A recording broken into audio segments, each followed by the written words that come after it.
I love arcades, for sure. How do I get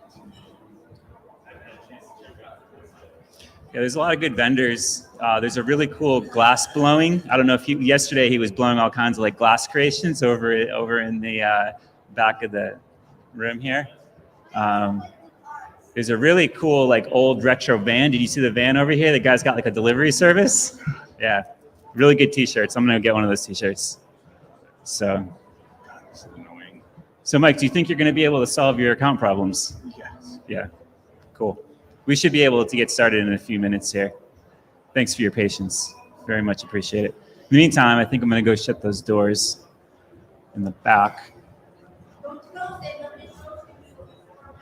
Oh, here comes a person. Yeah. Free money. We're printing money in whatever room this is. What room is this anyways? It's the room 1. Room 1 is the money printing factory. Cool, so I can give you guys a little bit of teaser. Does it work now? Are you in? Almost. It's almost in. But seriously, can you guys hear me okay? It's hard to tell. I mean, it's not a very big room. A lot, yeah, you know, okay. Oh, it's too much bass. Yeah, we're about to get started anyways.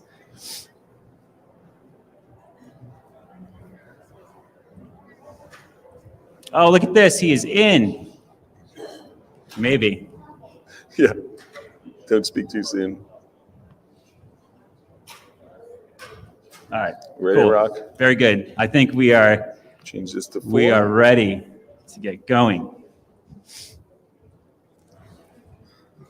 All right, Mike. Whenever you're ready, you can just start the presentation. Let's do it. Let's go over to. Wait.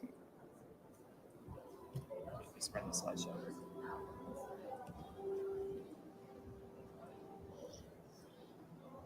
Where's the play button? And you gotta love technology. It's like your best friend and your worst enemy, like all at the same time sometimes. All right, fantastic. All right, hello everybody. So glad, we have some people in the audience here sitting in today's presentation. My name is Austin Cornelio. I am the founder of Automatis, and we are a full-service AI consultancy. And we do everything from help our clients with AI strategy to full-blown app and product builds. Also the host of Stackability AI, which is an AI-focused podcast. And this gentleman up here on stage, Sir Mike Taylor, is my co-host. And we started this podcast about 6 months ago. And the idea was to help small to medium-sized businesses and also really the general population just become aware of generative AI and the whole AI movement. But before I go there, I'm curious, how many people even know what generative AI is or have used ChatGPT? A few people. Okay, cool. So everyone knows largely what I'm talking about. We talk a lot about different ways to use generative AI specifically in your everyday, day-to-day business. Like, for instance, maybe you do a lot of social media content creation, and that takes a long time. So one thing that generative AI is really good for is automating that. So, you can use a tool like ChatGPT or a generative AI solution to produce a starting point for your social media campaign. So that's just one example. But the podcast touches on pretty much everything, a whole realm of different topics. But what we're here today is to talk to you guys about some of these strategies and what it looks like, and also just kind of give you an overall view and kind of low-level deep dive into generative AI. So that being said, what is the current state of AI? So if you're thinking about generative AI, there's many different kinds of artificial intelligence, but generative AI has really propelled itself into the mainstream media, into everybody's day-to-day lives. So proof of that is a lot of people in the crowd here know what I'm talking about, so that's good. There's a few different types of generative AI. So when you use a tool like ChatGPT or Google Gemini is another one, you're often asking it for something. So they generate a response based off of your input. And you can get text back, you can get words, you can get paragraphs, you can get stories, you can get strategies, you can get images if you're using an image model. And a notable image model is DALL-E, and that is an OpenAI product, works alongside ChatGPT. You can get, you can prompt with your voice. If you don't like typing out, you can talk into your app and you can say, hey, give me this, tell me a funny joke, right? Something like that. And video is actually a new capability. So OpenAI came out with this model, Sora, and we'll get into what a large language model is and some of these technicals next. But you can literally ask the system to generate a video sequence. I want a video of dolphins, swimming in the ocean alongside a pirate ship, and it's quite amazing. The technology that is just wrapped up into a few of these offerings. So, when it works. Yeah. Next slide, please. Yep. Okay, so you've probably heard the term LLMs. So what an LLM is, it's a large language model. So this is one of the backbone pieces to generative AI. So you can essentially think of it as a piece of software, right, that has deep learning algorithms. So if you think about a brain, your brain is a sequence, it's a network essentially. So what this is, it's basically a replica of your brain in a lot of ways, and the neurons that fire and the synapses in your network, it's very similar to how this works under the hood. And that's one of the main pieces here that allow all this stuff to work. On top of that, if you ever have used Gmail, for example, and this isn't new functionality, but when you're typing, into Gmail, it's trying to figure out what the next thing is that you want to possibly say in your email. It's using this thing called NLP, natural language processing. And that's basically taking the pieces of text that you're putting into your input in your Gmail or on a website, and it's trying to figure out via mathematical equations what the next word is. So that's kind of the underlying theme behind all of this stuff. So in the beginning, I talked about the few different ways that you can prompt the system. You can ask for video, you can ask for text, etc. So this is referred to as a modality, and you can basically, it's like a fancy word for a mode. So what mode do you want the system to work in?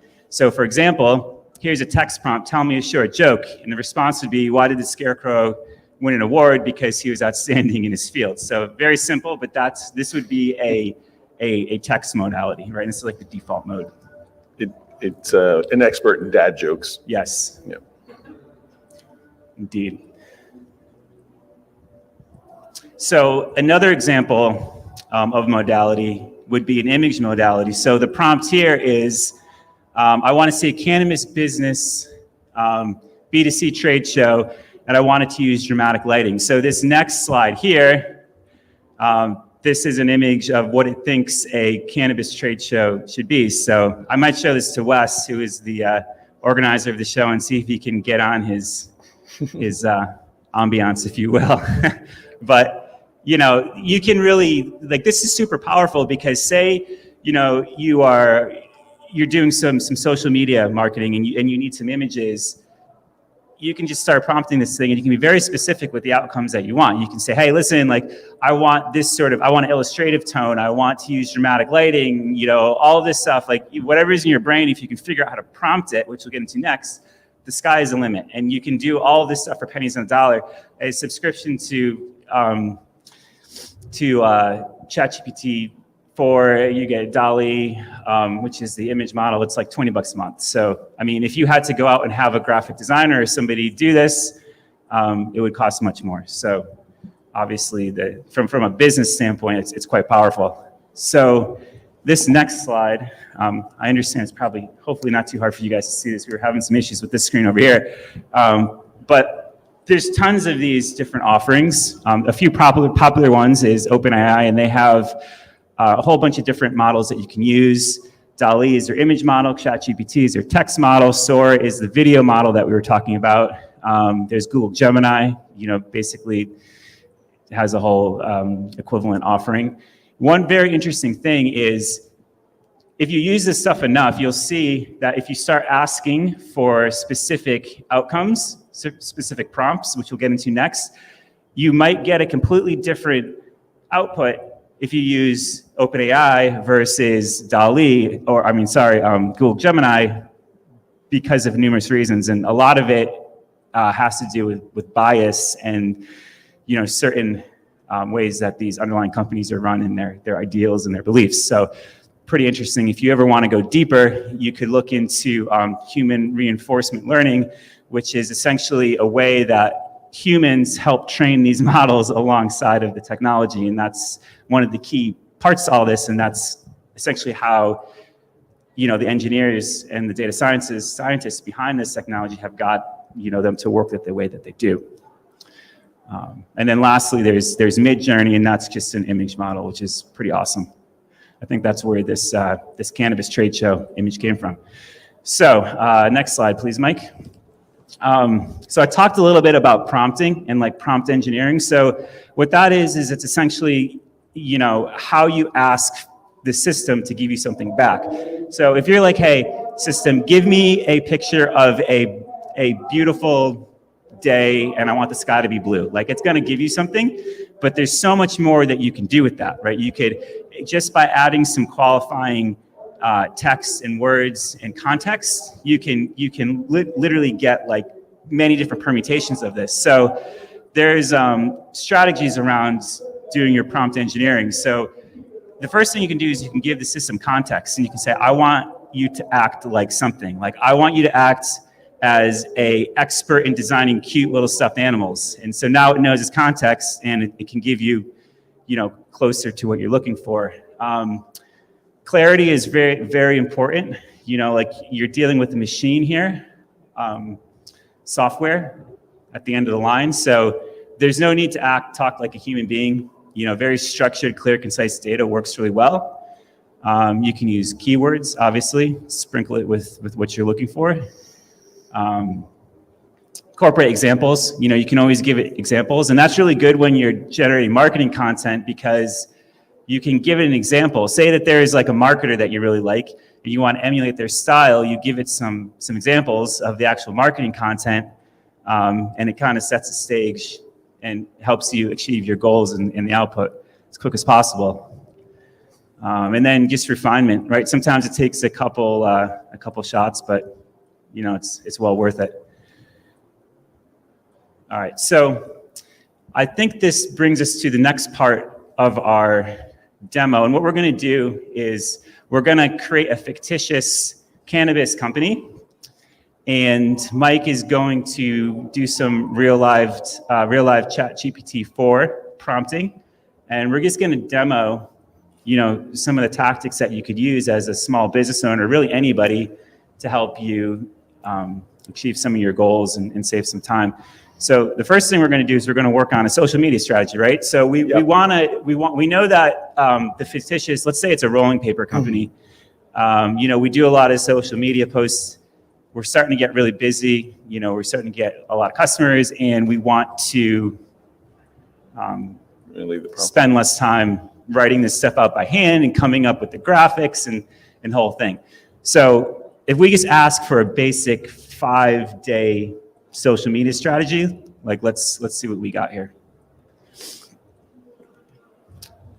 So as you can see, it's thinking here. So the prompt is, act as you're an expert content strategist and give me weekly content strategy plan for my business's social media campaigns. The business is a rolling paper business, and this is one of the things with the prompt interface is you got to be a really fast reader. But you guys get the point here. So what this is doing is it's giving us a strategy, right? Which is really helpful. And it's interesting because every time I've done this, the output looks different, and it's got different ideas. And, sometimes it's a bulleted list with 4 things. Sometimes it's like this. So I find myself often putting in the same prompt and just tweaking little things to try and get it to be what I wanted it to be. But like a practical example is I needed to create a blog for the cannabis show. And so I took like 3 recent events that happened in the cannabis legal world, and I prompted ChatGPT to give me a 1,000-word blog article about these 3 things that had changed, and then I said, and write it in the voice of Tommy Chong. So it came out, and it was really funny because it was like you can almost hear Tommy Chong saying it. It was like, "Hey man, back when me and Cheech started, this whole thing." And then I went to DALL-E, and I had an image created. So it's like you can do things in minutes that used to take a really long time, or multiple people. So in this case, we have a 7-day plan, meet the maker, the content, share behind the scenes content, focusing and showcasing on the natural materials used. The goal is to humanize the brand, right? So that's day 1. And then day 2, now this is a 7-day plan that was created in seconds.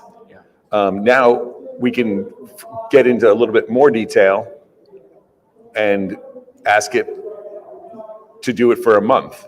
So now I'm just going to copy this out here and continue to prompt the same chat, because now it's going to take the information that's already gathered, and then it's going to add to it, change it, and manipulate it by my instructions. So Mike, sorry to cut you off. Yeah. When you do this, can you ask it to output in a table format?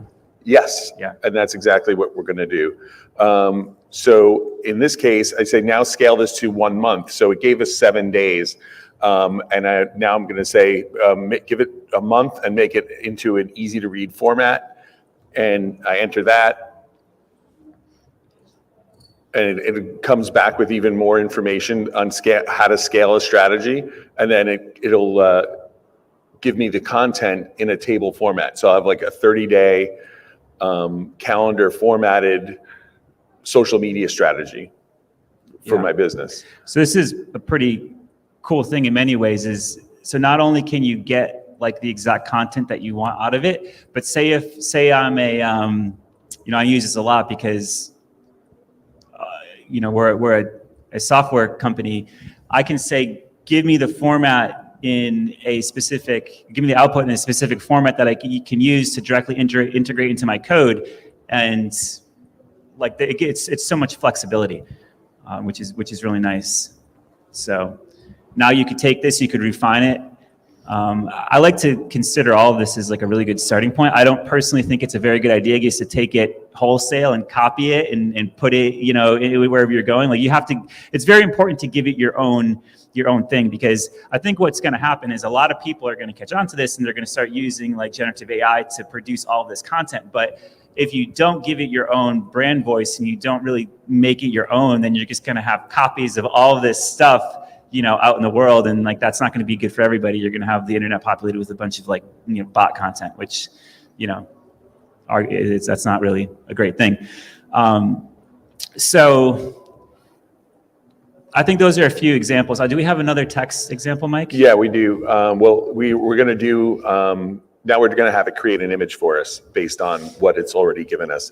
So I'm going to say, give me an image that I could use for the Sunday relax and roll post, which is one of the things that it suggested.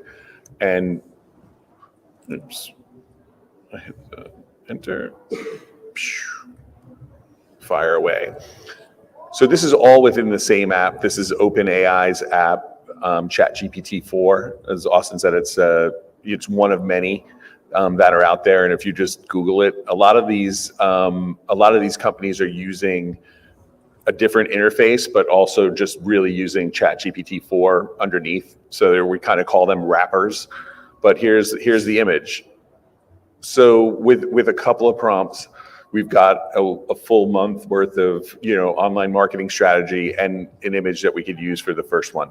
So this would have taken a team of people to do this, to get this content, and probably take them, even longer to decide on what to use. But you can do this. You can create images as many as you want. Just keep going in and creating another image. I think you hit a limit on something, right, Austin? You were doing. Yeah.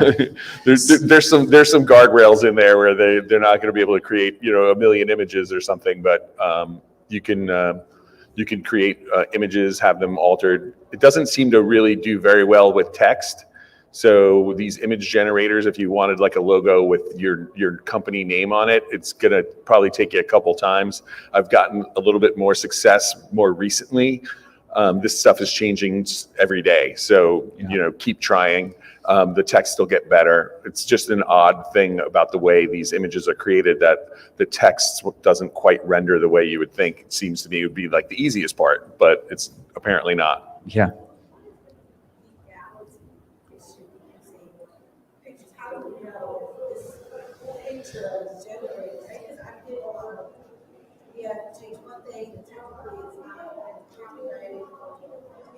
Yeah. It's a fantastic question. So, like, here's the thing about this whole movement. I'm glad you asked the question because, like, this is such uncharted territory. Like, we've never been at a point where you can create, this is all content creation. So no matter what we produce out of this, really, it's applicable to your question in a lot of ways. Right now, if you read the terms and conditions of this, basically it states that if you generate this, it's yours. You can use it. You can use it for your marketing initiatives. You can do whatever you want with it. Like, you generated it, you used it. So I think for like the general user, that's pretty good. Where it gets really kind of interesting is when you have like a celebrity, you have a famous person, you have like a notable business person, whatever, and then you start messing with that brand and that person and that thing. Like, that's where I think you're going to see a lot of people trying to sue and litigate for that. There's a whole thing going on right now where I think it's like the New York Times or whatever is trying to actively sue ChatGPT and OpenAI because a lot of like their content was used to train these models, and like that's how all of this started. Is these things called scrapers went out and they scraped the entire internet, extracted all of this data, pulled it back into these algorithms and big data warehouses that I was talking about before, and that was like, that's my stuff. Don't train off it, right? Obviously, people are going to get mad about that. So it's a good question, but we'll have to see how it plays out. Yeah, there's a lot of implications for that, and we're going to come over each one of these landmines as it goes. But recently there was a big thing where people were using Taylor Swift's likeness in pornographic pictures and stuff like that. Yeah. And then there's the Writers Guild of America just had a big strike, and it was about that. And the way they kind of came back to it was that if you use AI, you have to disclose that you use AI. You're allowed to use it as a tool, just like if you were using, any other tool. But in with the movies and that kind of stuff, it's really different because it's hard to who's the creator, who's the owner, that stuff. But I don't know. Each industry is going to have to deal with it one by one. Yeah.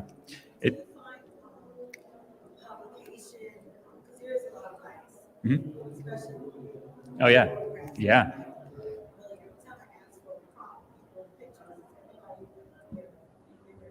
Yeah. It's very hard to get human. Yeah, you're right.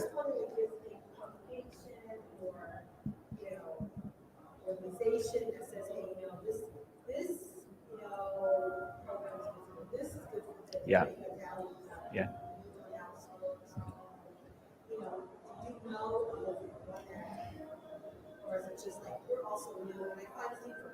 Yeah.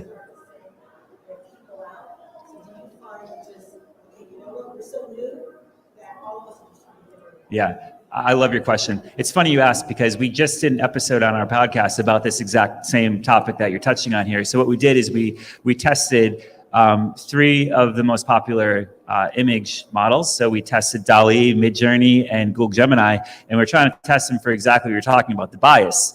And I had the same question in my head. I'm like, well, like if you think about the users of this, like especially if you're just getting into using these tools, like you might not know that if you go and ask Midjourney or DALL-E the same thing, you're going to get completely different results because of their. And this is what I was talking about, the ideals of the company. Like Google has a very specific set of ideals of how they run their company, and that is directly being played into the human reinforcement learning that I talked about.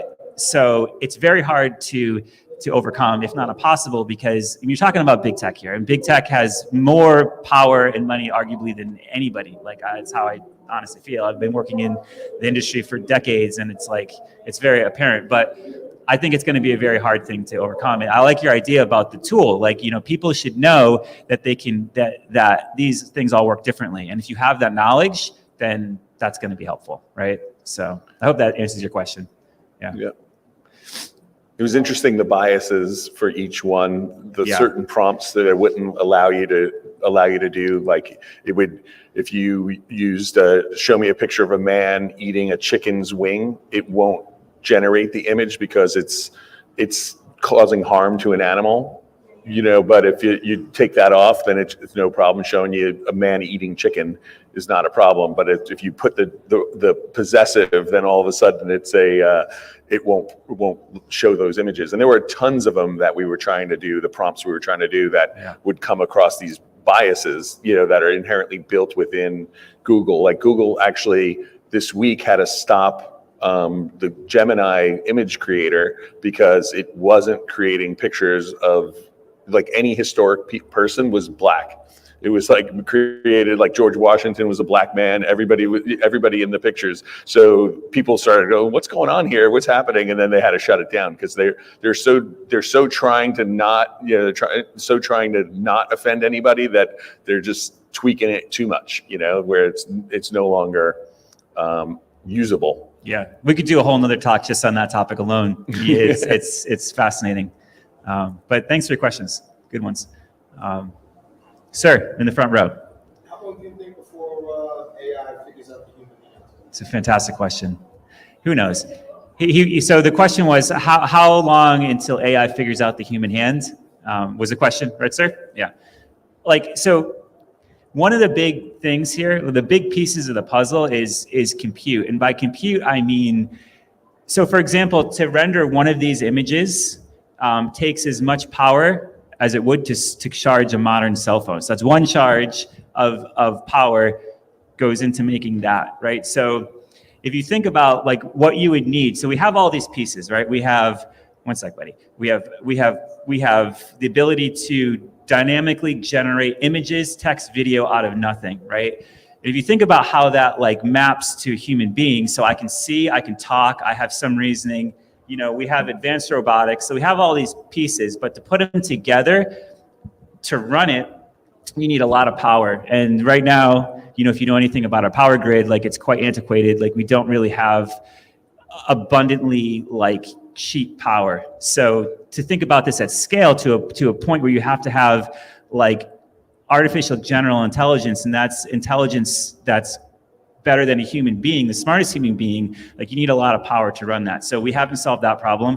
Also, like I would guess that if I went out and I like surveyed everybody, at this cannabis convention and asked them like what they think about AI, I'm going to probably get a bunch of people being like, I think that we should keep humans in charge. So there's a whole like adaptation of this whole thing that has to happen. So to get to your answer, like how long is it going to take? Like if we even get there, like it all really depends on how like these companies and these manufacturers of what they're called frontier models, like really how intriguing, useful they can make this technology until they can take it to the next level and continually roll it out. Because it's not going to be like, here's a bunch of like androids that are super intelligent, like walking around, like humanity isn't going to be really cool with that. So I think it has to happen in stages. So it's going to be a little while, I think. My personal opinion, I mean, you could be like decades away, but I think it will happen at this clip because the people behind this, the companies behind this are like, this is their main like vision. Like you're talking about having like technology that can essentially power like $1 trillion companies, $2 trillion companies, and you'll have like 3 people working at the company, not like an army of tens of thousands of employees. So to think about that kind of power and that kind of money and revenue, so it'll happen. It's going to probably be a little while though, because there has to be some other like technological advances. Yeah, the energy is the big problem, but if that can be solved, which there are things that people are working on that, right? People are working on green energy and all of this stuff. So they have to figure out a way to make AI a little bit more sustainable. in terms of that, but it's also desire. We have these people who are in power that are, the leaders of Google and OpenAI that have a lot of money and influence and stuff. But right now, it's not really solving real world problems for people in everyday life. It's if you're working and you're in marketing and you're writing and you're doing stuff like that, that's fine. This tool is helping you. But if you're a construction worker, working 9 to 5 or 7 to 3, like AI is not really going to impact you that much. So it's like, why would you want to use all the resources for that particular thing if it's not helping everyone, right? Yeah. And that's part of the big movement that's happening now within the AI community, is that there are people who want singularity, which is the combination of humans and technology, and they want that completely combined. And then there are people who are like, hell no, you're not putting a chip in my head, so that part is going to be the most difficult to get over, I think. Yeah. So did you have a question? So once you type in what you want to do, can you print it on paper? Absolutely. That's a good question. So we do that, buddy. We make our coloring books. So this is my son Crosby in the front row. He's he's a very curious little guy. So one thing that we like to do is I'll prompt Midjourney, which is an image LLM, and I'll ask it to give me a coloring book page. So I'm like, hey Crosby, tell me, what do you want to color today? And they're like, I want a dragon, in a race car with flames coming out of the exhaust pipes. And, we do this for hours. So it's really fun to do with your kids. And you just print out stacks of these things. My daughter Davis here is completely passed out, loves unicorns. So I have a whole stack of unicorn coloring pages. So good question. All right, what's next, Mike? Let's work on some logo, identity work here while we still have the crowd. I think we only have a few more minutes here. So the next thing we want to do with our fictitious rolling paper company is, I have an idea in my mind about what I want my logo to look like. So maybe let's just do this. Oh, did you already put in the prompt? I put in a prompt for the Okay. for the coloring book. I was trying to get one. Oh, got it. Pop up real quick. Cool. So when you're ready, I have an idea of the logo that I want. So I'll tell you, and maybe you could just type it out. You got it. All right. So what's the name of our rolling paper company, anyways? How about tight rolls? Tight Well, rolls. that would be another I just thing came we up with could- that off the top of my head. Machines are way more creative than I am. So. Give me possible names. Yeah. Oh, it's just ask it. Names. That are in the same kind of vein of tight roll or smooth rolling or something like that. Give it the context.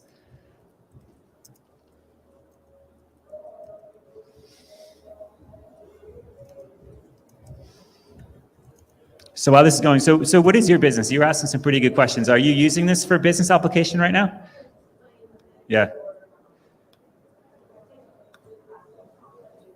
Perfect.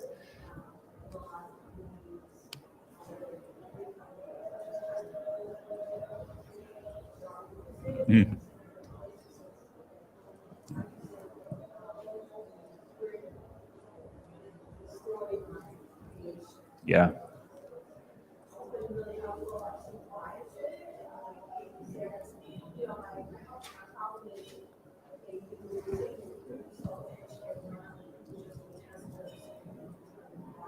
Exactly.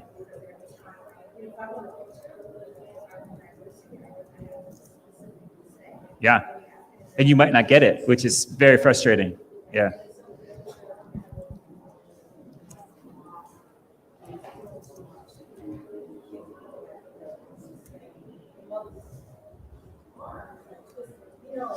Yeah.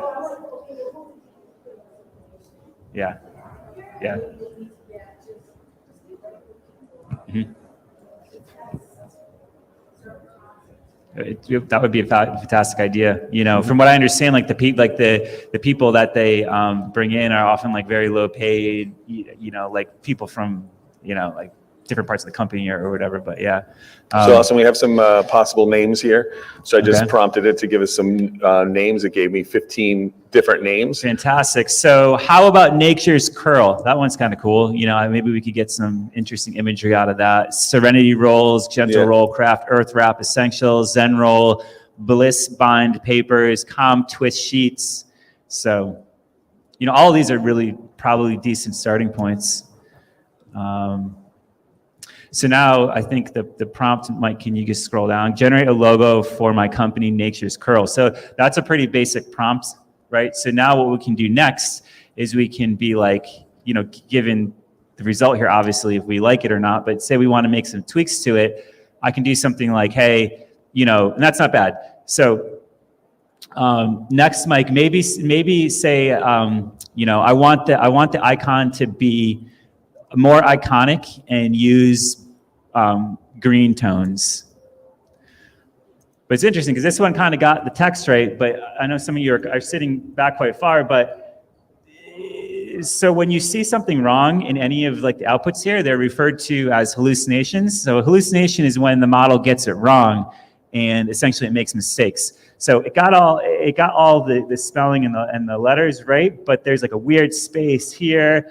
This all's gnarl, it's probably trying to say is like all natural or something. So this is where you would go in and you would like use Photoshop or some other like editing tool to fix this whole thing up. But you could use the icon is actually kind of cool. But now I just have to pick my font and go in and finish off my branding. So. And you can see now it's actually generating a couple of choices for us.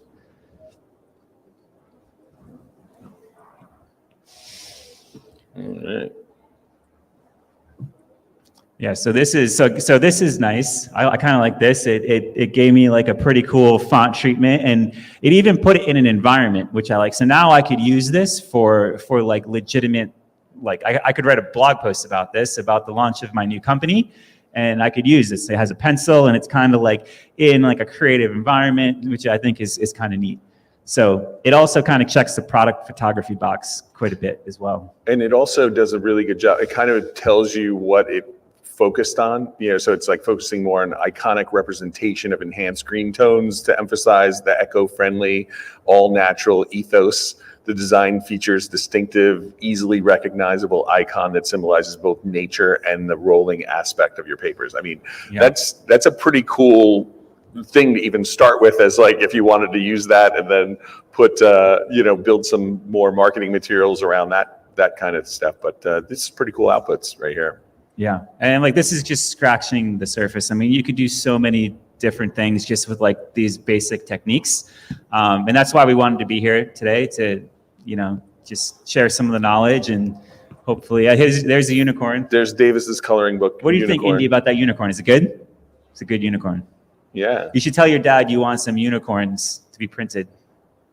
But I mean, something as simple as this, like you can create on-demand coloring books for your kids, which is a pretty cool application. Yeah. So that pretty much concludes our talk. So one other thing. So this is kind of nicely segues into some of the work that we do at Automatus, which is my software company. Is say this for whatever reason, this isn't really your cup of tea, but you like the output. Right? You like that I can get all kinds of useful stuff, but maybe I don't like the chat interface. Maybe like I really think like chatting with like chatbot isn't like a really good user experience. The good thing about this is they expose all of this underlying functionality into these things called APIs, which is an application programming interface.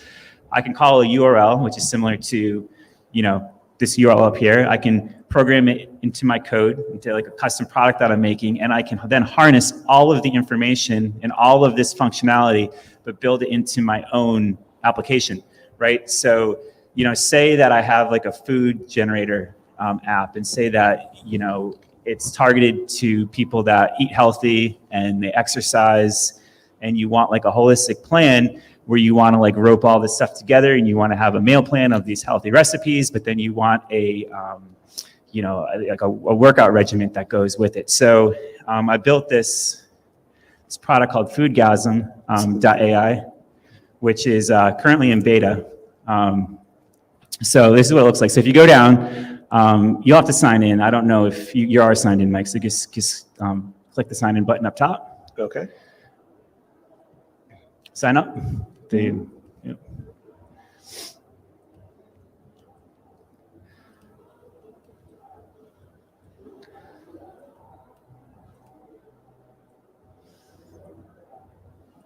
So if you go down now and just pick a cuisine, you know, say that you want some American food, Italian, whatever it is. So what this is doing behind the scenes is it's building your prompt, right? And say your ingredients are like kale and like pasta, whatever it is.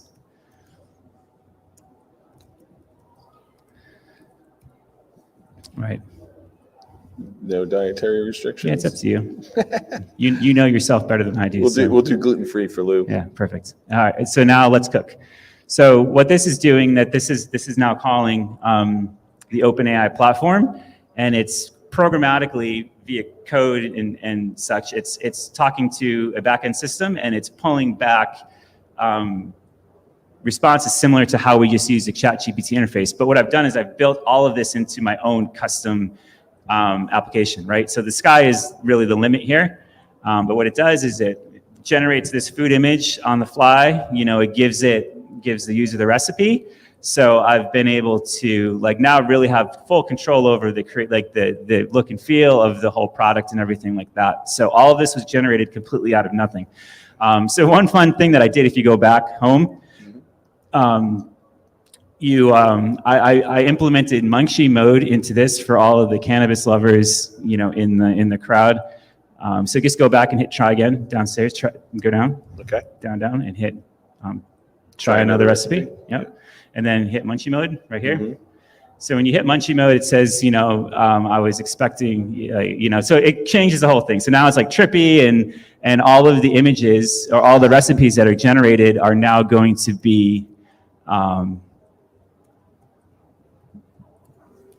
they're going to be geared towards cannabis and people that they have the munchies. It doesn't always have to be cannabis lovers, but just an example of how you can take, like, you know, the functionality you just spoke about and put your own completely custom experience on top of it.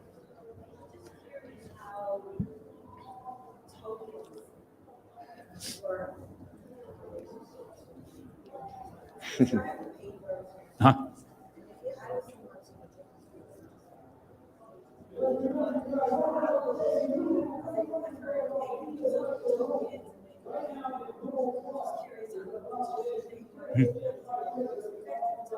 Yeah, that's a good question. Mike, can you go back to the, oh, we got Cheeks and Shang, nice. Kale spaghetti, we could try that later. If you go back to the thing. To chat? Yeah, take chat, sorry, to ChatGPT. So the question was around tokens. So the lady in the crowd asked to explain tokens and what a token is, and basically, is there like caps to the tokens? So essentially what a token is when you're typing into the text box in ChatGPT, you're typing in characters, right? And those characters are separated into what's called tokens. And I wouldn't necessarily consider it like a full word, but it's parts of words. And what that is, it's broken apart, right? And it takes those words and it feeds it into the application code.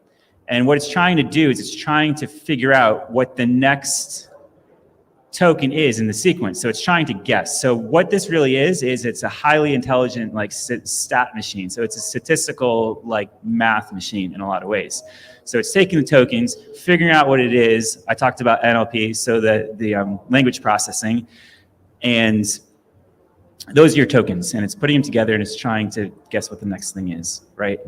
I've only had one occurrence where I was basically capped, and it was under like really, really heavy usage. Like I was trying to work on a few things simultaneously, and I bombarded the system and they capped me. But I think that's just like usage. You know, I talked about the energy consumption that is undergoing here. So if you think about it, like the amount of money that it's taking just to run this company, just to OpenAI alone, like they have to put caps and throttle, you know, their usage, or it's like, you know, the profits just aren't really there, I don't think. Does that answer your question? Yeah. Yeah.